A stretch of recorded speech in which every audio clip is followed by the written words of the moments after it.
1. ಊಟದ ಸಮಯದಲ್ಲಿ ಈರುಳ್ಳಿಯನ್ನು ಉಪಯೋಗಿಸಿದರೆ ಕೆಮ್ಮು ನಿವಾರಣೆಯಾಗುತ್ತದೆ ಮತ್ತು ವೀರ್ಯ ವೃದ್ಧಿಯಾಗುತ್ತದೆ, ಸ್ನಾಯು ಮಂಡಲವನ್ನು ಚೇತನಗೊಳಿಸುತ್ತದೆ ಹಾಗೂ ಕಾಲರಾ ಕ್ರಿಮಿಯನ್ನು ನಾಶಪಡಿಸುತ್ತದೆ. 2. ಹಸುವಿನ ಹಾಲನ್ನು ಮಣ್ಣಿನ ಪಾತ್ರೆಯಲ್ಲಿ ಇಟ್ಟುಕೊಂಡು ಕುಡಿದರೆ ವೀರ್ಯ ವೃದ್ಧಿಯಾಗುತ್ತದೆ. 3. ಮೊಸರಿಗೆ ಅಥವಾ ಮಜ್ಜಿಗೆಗೆ ಉಪ್ಪು ಸೇರಿಸಿ ಕುಡಿಯುವುದರಿಂದ ಅಜೀರ್ಣ ನಿವಾರಣೆಯಾಗುತ್ತದೆ ಮತ್ತು ವೀರ್ಯ ವೃದ್ಧಿಯಾಗುತ್ತದೆ. ಬಾಳೆಹಣ್ಣನ್ನು ಉಪಯೋಗಿಸಿದರೆ ಪಚನ ಕಾರ್ಯ ಬೇಗನೆ ಆಗುವುದು ಮತ್ತು ವೀರ್ಯ ವೃದ್ಧಿಯಾಗುವುದು. 1 ಎಳ್ನೀರಿಗೆ ಜೇನುತುಪ್ಪ ಸೇರಿಸಿ ದಿನವೂ ಕುಡಿದರೆ ನರಗಳ ದುರ್ಬಲತೆ ನಿವಾರಣೆಯಾಗಿ ವೀರ್ಯ ವೃದ್ಧಿಯಾಗುತ್ತದೆ. ಬೆಳ್ಳುಳ್ಳಿಯ ಸೇವನೆಯಿಂದ ಕ್ಷಯರೋಗ ನಿವಾರಣೆಯಾಗುತ್ತದೆ. ಇದು ವೀರ್ಯವನ್ನು ಹೆಚ್ಚಿಸುತ್ತದೆ. ಪಚನ ಶಕ್ತಿಯನ್ನು ಸಹ ಅಧಿಕಗೊಳಿಸುತ್ತದೆ. ಮಾವಿನ ಹಣ್ಣನ್ನು ಕ್ರಮಬದ್ಧವಾಗಿ ತಿನ್ನುವುದರಿಂದ ವೀರ್ಯ ವೃದ್ಧಿಯಾಗುತ್ತದೆ, ಶರೀರದ ಬಣ್ಣ ಉತ್ತಮಗೊಳ್ಳುತ್ತದೆ. ಮಾವಿನ ಹಣ್ಣಿನ ರಸಕ್ಕೆ ಹಾಲು ಹಾಗೂ ಜೇನುತುಪ್ಪ ಬೆರೆಸಿ ದಿನಂಪ್ರತಿ ಸೇವಿಸುತ್ತಿದ್ದರೆ ಜ್ಞಾಪಕ ಶಕ್ತಿ ಹೆಚ್ಚುವುದು, ಶ್ರವಣ ಶಕ್ತಿ ಚುರುಕಾಗುವುದು. ನುಗ್ಗೆ ಹೂವನ್ನು ಹಾಲಿನಲ್ಲಿ ಬೇಯಿಸಿ ಅದಕ್ಕೆ ಜೇನುತುಪ್ಪ ಸೇರಿಸಿ ಕುಡಿಯುವುದರಿಂದ ಲೈಂಗಿಕ ಶಕ್ತಿ ವೃದ್ಧಿಯಾಗುತ್ತದೆ. ಉದ್ದಿನ ಬೇಳೆಯನ್ನು ಹುರಿದು ಹಾಲಿನಲ್ಲಿ ಬೇಯಿಸಿ ಏಲಕ್ಕಿ ಪುಡಿ, ದ್ರಾಕ್ಷಿ ಮತ್ತು ಬೆಲ್ಲ ಹಾಕಿಕೊಂಡು ತಿನ್ನುವುದರಿಂದ ವೀರ್ಯ ವೃದ್ಧಿಯಾಗುವುದು ಮತ್ತು ಶಾರೀರಿಕ ಶಕ್ತಿ ಅಧಿಕವಾಗುವುದು. ಉದ್ದಿನ ಬೇಳೆಯನ್ನು ನೆನೆಸಿ ತುಪ್ಪದಲ್ಲಿ ಹುರಿದು ರೊಟ್ಟಿಯೊಂದಿಗೆ ತಿಂದರೆ ವೀರ್ಯ ವೃದ್ಧಿಯಾಗುವುದು. ಕೆಂಪು ಮುಲಂಗಿಯ ಪಲ್ಯ ಮಾಡಿಕೊಂಡು ತಿಂದರೆ ವೀರ್ಯ ವೃದ್ಧಿಗೊಳ್ಳುತ್ತದೆ ಮತ್ತು ಸಂಭೋಗ ಶಕ್ತಿಯು ಹೆಚ್ಚುತ್ತದೆ. ಒಣ ದ್ರಾಕ್ಷಿಯನ್ನು ತಿನ್ನುವುದರಿಂದ ಲೈಂಗಿಕ ಬಲಹೀನತೆ ನಿವಾರಣೆಯಾಗುತ್ತದೆ. ಬಿಸಿ ಹಾಲಿಗೆ ಕಾಳು ಮೆಣಸಿನ ಪುಡಿ, ಸ್ವಲ್ಪ ಕಲ್ಲು ಸಕ್ಕರೆ ಬೆರೆಸಿ ಕುಡಿಯುವುದರಿಂದ ನೆಗಡಿ ನಿವಾರಣೆಯಾಗುತ್ತದೆ. ನೀವು ದಿನನಿತ್ಯ ಸೇವಿಸುವ ಆಹಾರದಲ್ಲಿ ಶುಂಠಿ, ಜೀರಿಗೆ, ಮೆಣಸು, ಮೆಂತೆ ಬಳಕೆ ಮಾಡಿ. ಇವು ಆಹಾರ ಜೀರ್ಣವಾಗಲು ಸಹಕಾರಿ. ಶಾರೀರಿಕವಾಗಿ ಹೆಚ್ಚು ಕೆಲಸ ಮಾಡುವವರಿಗೆ ಬಾಳೆಹಣ್ಣು ಉತ್ತಮ ಆಹಾರ. ಹಸಿ ಶುಂಠಿಯನ್ನು ಮಜ್ಜಿಗೆಯೊಂದಿಗೆ ಸೇವಿಸುವುದರಿಂದ ಮೈಕೈ ನೋವು, ನಿದ್ರಾಹೀನತೆ ಉಪಶಮನವಾಗುತ್ತದೆ. ನಿಂಬೆ ಹಣ್ಣಿನ ರಸದೊಂದಿಗೆ ಶುಭ್ರವಾದ ಹಾಲಿನ ಕೆನೆ ಮತ್ತು ಕಡಲೆ ಹಿಟ್ಟು ಮಿಶ್ರಣ ಮಾಡಿ ದಿನ ಮುಖಕ್ಕೆ ಹಚ್ಚಿಕೊಂಡರೆ ಮುಖದ ಕಾಂತಿ ಹೆಚ್ಚಾಗುತ್ತದೆ ಮತ್ತು ಮೃದುವಾಗುತ್ತದೆ. ನಿಂಬೆ ರಸವನ್ನು ತಲೆಯ ಕೂದಲಿಗೆ ಹಚ್ಚಿಕೊಂಡು 1 ತಾಸಿನ ಬಳಿಕ ಖಾಲಿ ಹೊಟ್ಟೆಯಲ್ಲಿ ನಂತರ ಸ್ನಾನ ಮಾಡಿದರೆ ಕೂದಲ ಕಾಂತಿಯು ಹೆಚ್ಚುತ್ತದೆ. ಪ್ರತಿನಿತ್ಯ ಊಟ ಮಾಡುವಾಗ ಸೌತೆಕಾಯಿಯನ್ನು ಉಪ್ಪು ಮತ್ತು ಕಾಳು ಮೆಣಸಿನಕಾಯಿಯೊಂದಿಗೆ ಉಪಯೋಗಿಸುತ್ತಾ ಬಂದರೆ ಜೀರ್ಣಶಕ್ತಿ ಉಂಟಾಗುತ್ತದೆ.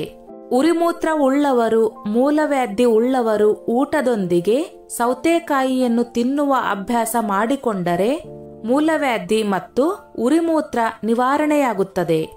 ಕಲ್ಲಂಗಡಿ ಹಣ್ಣಿನ ಸೇವನೆ ಮೂತ್ರ ವಿಸರ್ಜನೆ ಸಲೀಸಾಗುವಂತೆ ಮಾಡುತ್ತದೆ, ಅಲ್ಲದೆ ಜೀರ್ಣಶಕ್ತಿ ವೃದ್ಧಿಸುತ್ತದೆ. ಪ್ರತಿದಿನ ಮಲಗುವಾಗ 1 ಲೋಟ ಹಾಲಿಗೆ ಜೇನುತುಪ್ಪ ಬೆರೆಸಿ ಕುಡಿದರೆ ಚೈತನ್ಯ ಮೂಡುತ್ತದೆ. ವೈವಾಹಿಕ ಜೀವನದಲ್ಲಿ ಲವಲವಿಕೆ ಉಂಟಾಗುತ್ತದೆ, ಅಲ್ಲದೆ ನಿಶಕ್ತಿ ಕಡಿಮೆಯಾಗುತ್ತದೆ. ಪ್ರತಿದಿನ ಮಲಗುವಾಗ 1 ಲೋಟ ಹಾಲಿಗೆ ಜೇನುತುಪ್ಪ ಬೆರೆಸಿ ಕುಡಿದರೆ ಚೈತನ್ಯ ಮೂಡುತ್ತದೆ. ವೈವಾಹಿಕ ಜೀವನದಲ್ಲಿ ಲವಲವಿಕೆ ಉಂಟಾಗುತ್ತದೆ, ಅಲ್ಲದೆ ನಿಶಕ್ತಿ ಕಡಿಮೆಯಾಗುತ್ತದೆ.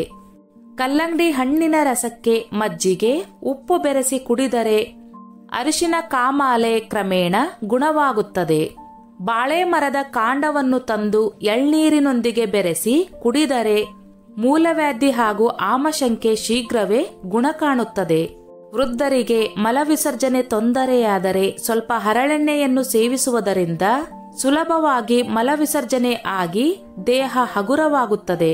ಹರಳೆಣ್ಣೆಯ ಬದಲು ಊಟದೊಂದಿಗೆ ತುಪ್ಪವನ್ನು ಸೇವಿಸುತ್ತಿದ್ದರೆ ಮಲವಿಸರ್ಜನೆಯ ತೊಂದರೆ ಬರುವುದಿಲ್ಲ.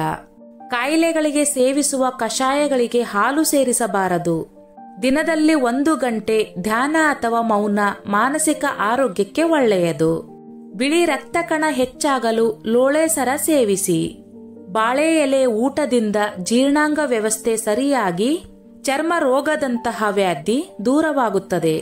ಯಾವಾಗಲೂ ಕೋಪ ಹಾಗೂ ಜುಗುಪ್ಸೆಗೊಂಡರೆ ಮಹಾರೋಗಕ್ಕೆ ಆಹ್ವಾನ ಮಾಡಿದಂತೆ.